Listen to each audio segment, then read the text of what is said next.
Well, Shabbat Shalom, everybody.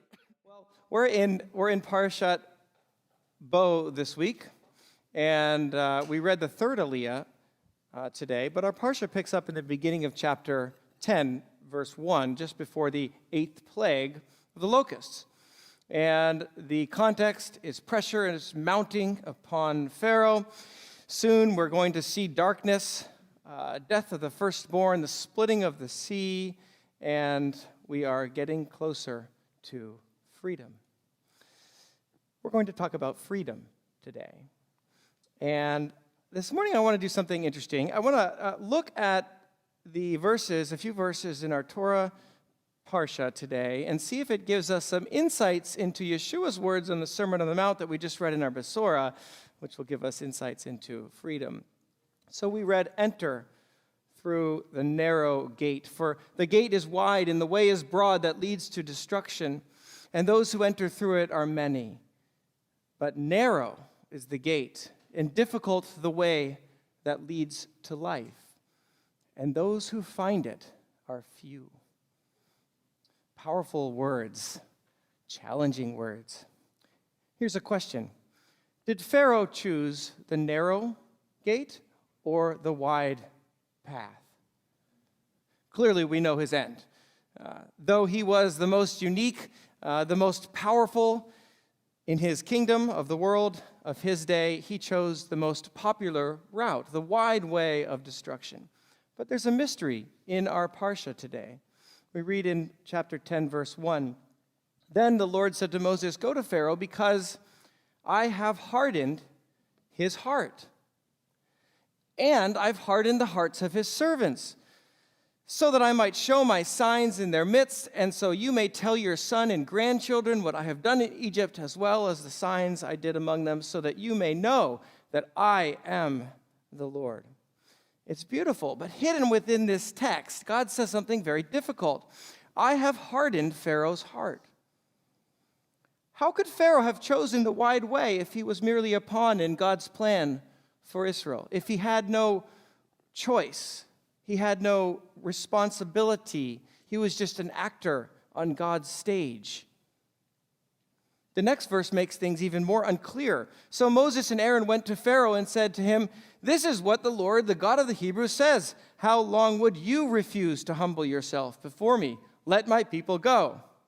So God hardens Pharaoh's heart, requires him to resist, while at the same time asking him, "How long will you refuse to humble yourself and to give in?" How can both of these be true? In the Parsha, the plain meaning of the text, the Parshat, God hardens Pharaoh's heart so that we'd have a great story to tell our grandchildren for generations and generations to come. That's the Parshat of the text. But doesn't this great story of freedom that we still tell every Passover require that we don't just turn a blind eye, but that we go back and we wrestle with Pharaoh again and we think deeply about freedom?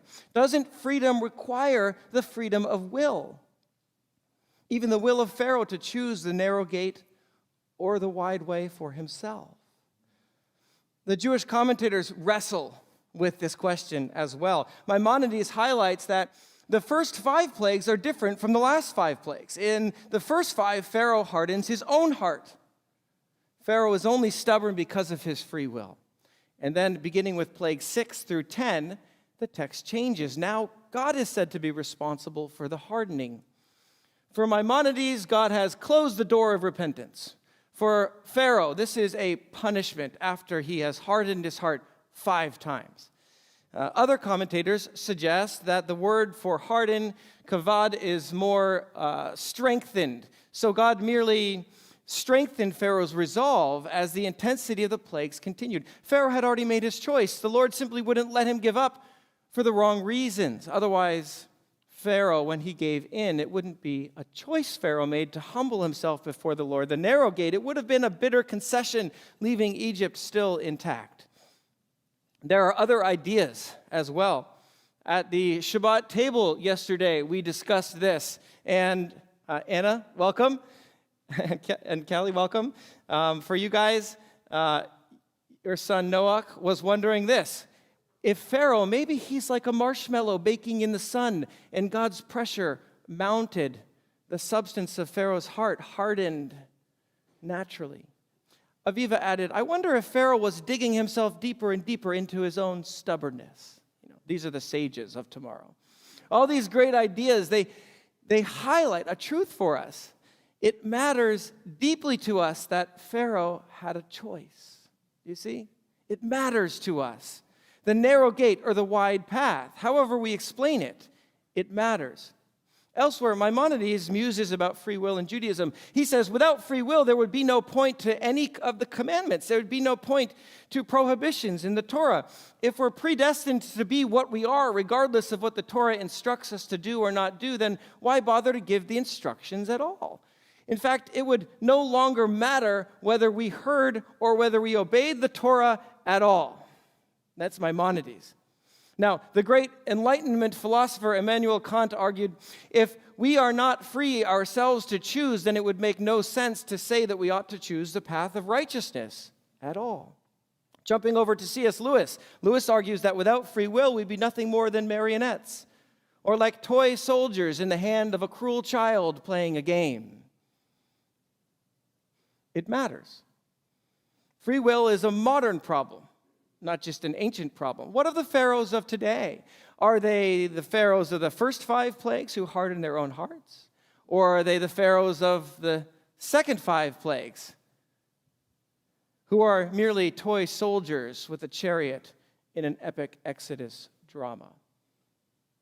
Shortly after Charles Darwin published on the origin of the species 164 years ago, his cousin Sir Francis Galton drew out the implications. If we have evolved, then mental faculties like intelligence, they must be hereditary, and thus our ability to choose our fate is not free, but it depends on our biological inheritance.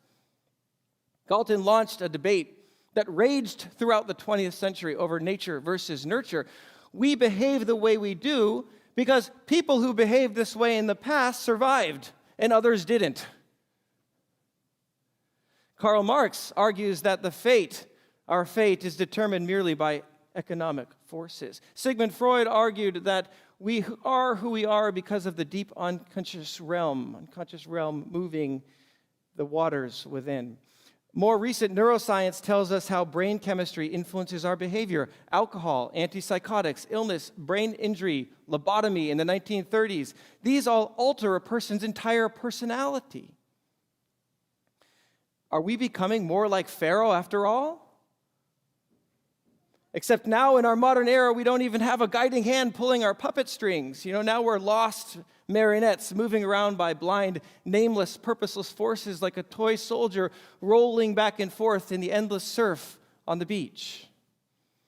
This is a dangerous idea. An idea that would whitewash away both the narrow gate to life and the wide path to destruction. Actually, recent studies show that this concept of determinism, while obscuring the narrow gate of life entirely from view, leaves us uncomfortably only with the wide, narrow path.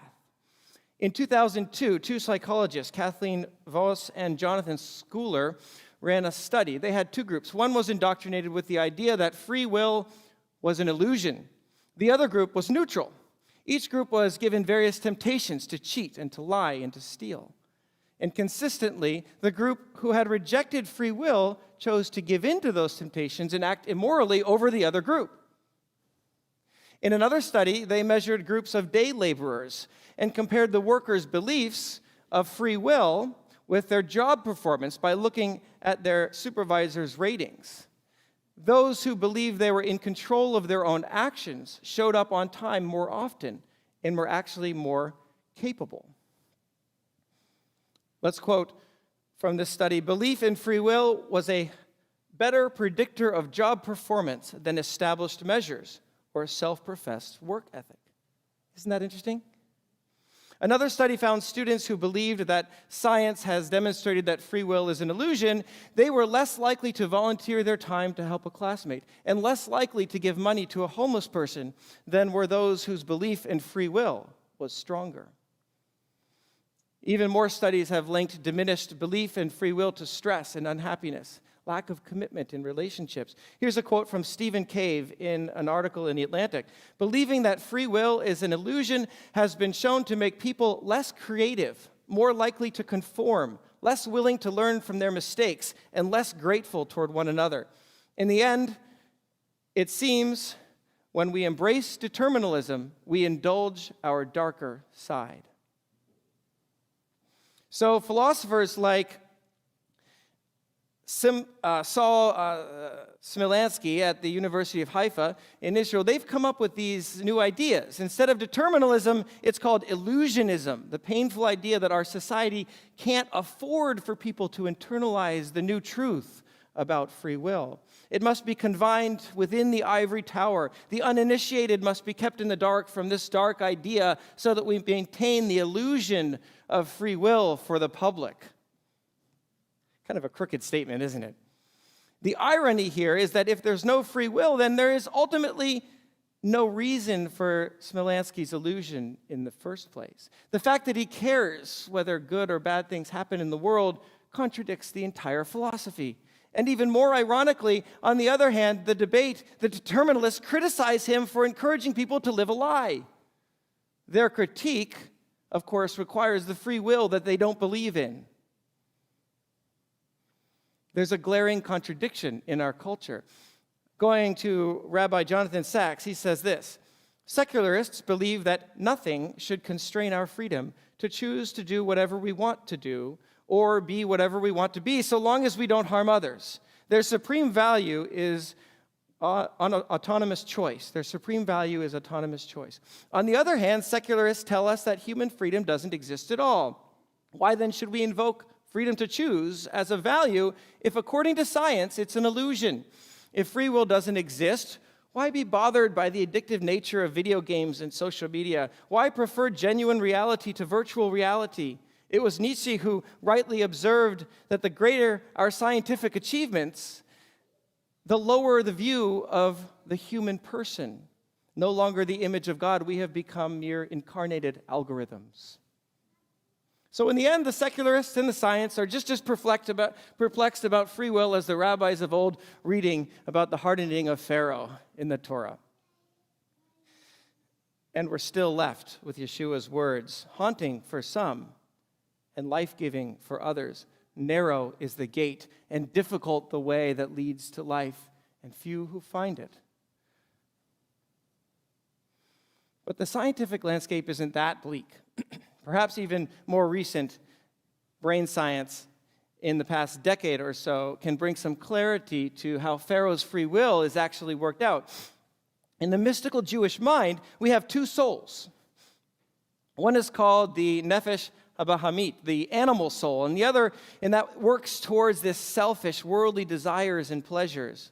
The other is the nefesh ha'elokit, the divine soul. In the mystical Jewish tradition, our task is to use our divine soul to train and shape our animal soul to become more like our divine soul. We have this task in life. The Torah is the training manual. We train our animal nature when we make many choices every day to engage and study and follow the mitzvot in the Torah. Mystical Judaism has found a home for free will and has harmonized the conflict. Our nature is not free at all. Our nature is a slave to whatever forces pull our animal self. Our mission in the Torah is to use the agency of choice, the divine self, to awaken our sleepy animal souls, draw it through the parting sea, if you will, and into the promised land of freedom. The tension between these two souls is the arena where our personal freedom is won or lost.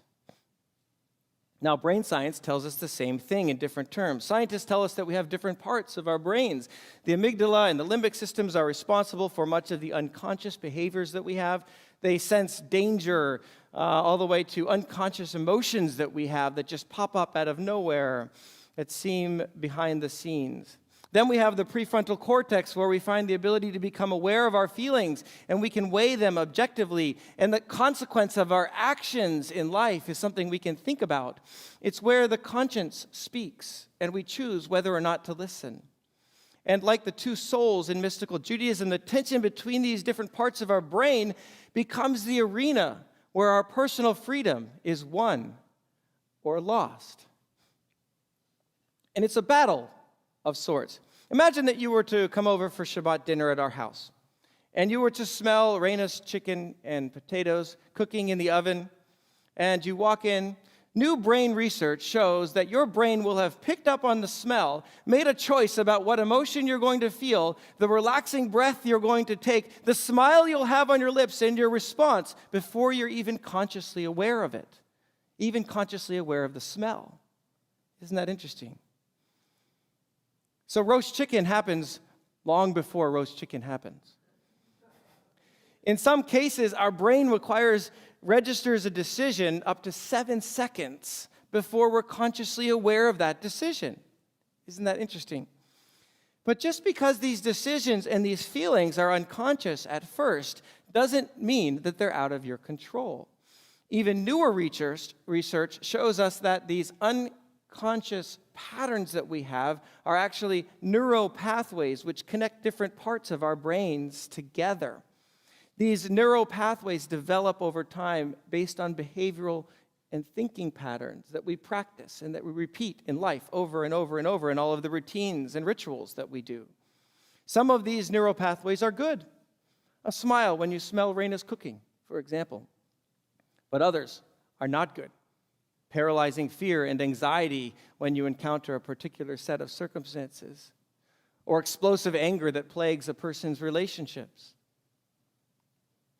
Left to our unconscious devices, we might not develop the pathways to resist the many temptations in life, to self-medicate, to flood our brains with chemical rushes that mask more painful feelings, from drugs and thrills, binge eating, to TV, to cell phone addiction. The more we go to one particular behavior or allow a particular emotion to culture within our brains, the more myelin gets wrapped around this neural pathway.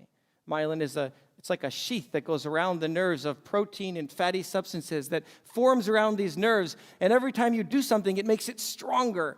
And it strengthens the electrical impulses and makes it a more effective wire to make those things happen quicker and make it harder to turn away the other direction. This is a new concept. There's a new concept out there right now called neuroplasticity. So if we practice, consciously or unconsciously, negative emotions like fear or anxiety or sadness, and we rehearse them in our minds, those currents that create these emotions become stronger and stronger. When we consistently make choices to give in to the temptations in life or to choose to live self-centered lives, those neural pathways become stronger and more effective and efficient. This is how addictions are formed and how we become slaves and lose our freedom. I wonder if this is how Pharaoh hardened his heart at first. And then over time, his heart was hardened for him as it gradually became more and more difficult for him to choose another way. His lust for power over his slaves made Pharaoh become his own slave. I wonder if Pharaoh really did have a choice until he gave up the freedom to choose at all.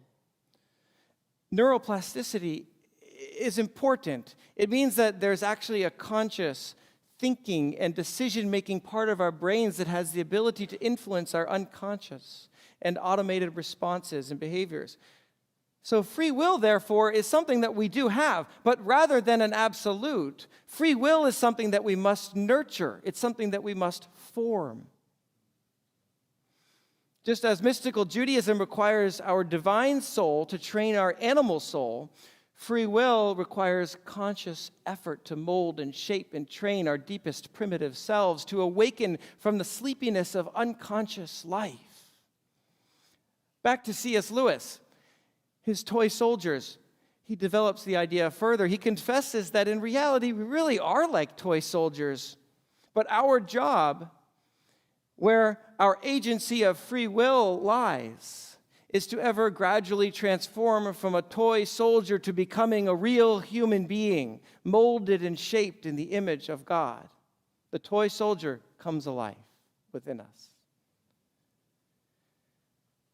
Before brain science, Judaism understood this at a very deep level. As soon as Israel is free, we're given the Torah. A life that's filled with rituals, instructions, prohibitions. The arena of our own agency is moved even tighter, giving us 1,000 opportunities every day to be free. Endless opportunities to ask ourselves, should I do this or should I do that? Should I have the almond croissant or not?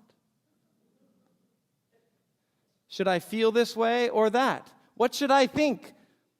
What should I value? Who do I want to become? Those are the questions that make us who we are. And we're given a set of values. We're given a set of principles that we now choose to make our own principles. We have a true self that we're given that we can choose to make our own true self. We have been given a people that we must now choose to become our own people. And then we're given rituals. People who are not free consider God's rituals constraining. But nestled within the Torah is the secret to freedom. Rituals provide the space to practice over and over again the kinds of patterns and habits that turn into routines that then shape us into free people. People who have chosen the narrow gate of life rather than the wide path of Pharaoh's sleepiness. Now, latest research suggests that it now takes 66 days. It's up from 21 days. 66 days to form a new neuro habit. Consider Shabbat. Shabbat has power because it forces us to make difficult, conscious decisions to stop the routines that run our daily lives. When the sun comes down, we're forced to say, enough. Time to sign off. No more electronics. We say no to creating, no to producing, no to fixing, no to worrying. Time to change all of our routines if we say yes. And perhaps at that moment when we have to decide yes or no, that's when we come face to face with these anxieties that are so often eased by the gerbil wheel that creates them in the first place. Something happens inside. Myelin forms over the neural pathways that help us to do difficult things and change habits consciously. We exercise the letting go muscles of our brain, and when we show up together to worship with one another, we begin to form new joy pathways that bring greater and greater and greater freedom. Consider prayer. Regular prayer, structured prayer, requires that we interrupt all kinds of neural pathways and redirect them to look to God instead of our unconscious patterns. We become more free. If you were to imagine that inside of your brain you have a river flowing in one direction, free will is the ability to stop the river and redirect a new stream in a different direction. So the more that we practice this, the more skilled we become at creating new streams in every area of life, the more free we become. There's an interesting rabbinic parallel that picks up on Yeshua's teaching. In this Talmud, the world is like the letter Hey. Hey looks like this with a line here, and there's a gap right here. Why does the world look like the letter Hey? It's because it's wide at the bottom. The currents of life lead us astray, but there's still a small opening at the top for those who wish to find their way back into life. Now, the world to come in this parable is a Yud. Why? Because those who find it are few. Here's where this comes together. Ultimately, God has given us a right way and a wrong way. He has given us the ability to crystallize ourselves one way or the other. Enter through the narrow gate of life. The narrow gate is more difficult, and few will find it.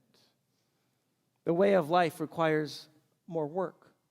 And without that work inside, we remain asleep until we are no more.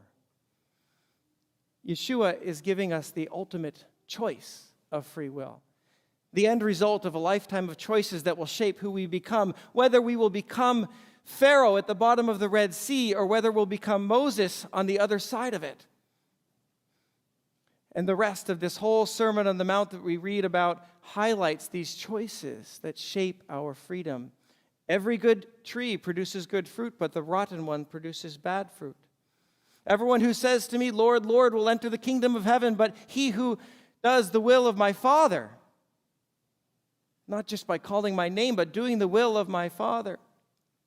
Therefore, everyone who hears these words of mine and does them will be like a wise man who built his house on a rock. The rains and the floods and the winds come, yet it does not fall. But everyone who hears these words but does not act on them will be like a foolish man who built his house on sand.